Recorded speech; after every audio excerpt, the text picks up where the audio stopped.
Toronto airport પર landing વખતે વિમાન ક્રેશ, 18 લોકો ઇજાગ્રસ્ત, ઇમરજન્સી સર્વિસની ટીમો ઘટના સ્થળે। ડેલ્ટા એરલાઇન્સની ફ્લાઇટ નંબર 4819ને લેન્ડિંગ વખતે અકસ્માત નડ્યો છે। આ ફ્લાઇટ મિનિયાપોલિસ સેન્ટ પોલ એરપોર્ટથી ટોરન્ટો પિયર્સન આંતરરાષ્ટ્રીય એરપોર્ટ તરફ જઈ રહી હતી। જો કે ટોરન્ટો પિયર્સન એરપોર્ટ પર લેન્ડિંગ વખતે અકસ્માતનો ભોગ બની હતી। વિમાનમાં 80 લોકો સવાર હતા, જેમાંથી 76 મુસાફરો અને 4 ચાલક દળના સભ્યો હતા। વિમાનમાંથી તમામ મુસાફરોને સુરક્ષિત રીતે બહાર કાઢી લેવામાં આવ્યા છે। આ દુર્ઘટનામાં 18 લોકોની ઈજા પહોંચી છે। કેનેડાના હવામાન વિભાગના જણાવ્યા અનુસાર 65 કિલોમીટરની ઝડપે પવન ફૂંકાઈ રહ્યો હતો, જેના લીધે વિમાનને અકસ્માત નડ્યો હોવાનું અનુમાન છે। જો કે હજુ સુધી અકસ્માતનું ચોક્કસ કારણ જાણી શકાયું નથી।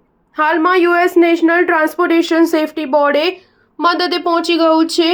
રોયટર્સના રિપોર્ટ અનુસાર ઘટના સ્થળ પર હાજર પેરામેડિકલ સ્ટાફે પુષ્ટિ કરી છે કે આ અકસ્માતમાં 2 મુસાફરોને ગંભીર ઇજાઓ પહોંચી છે, જ્યારે અન્ય મુસાફરોને નાની મોટી ઇજાઓ પહોંચી છે। ટોરન્ટોના પિયર્સન ઇન્ટરનેશનલ એરપોર્ટ પર આ ઘટનાને લઈને એક્સ પર એક પોસ્ટ કરી હતી કે અમે મિનિયાપોલિસથી આવનાર ડેલ્ટા એરલાઇન્સના વિમાન સાથે સંકળાયેલા એક ઘટનાથી માહિતગાર છીએ અને ઇમરજન્સી ટીમો રાહત અને બચાવ કાર્યમાં જોડાઈ ગઈ છે।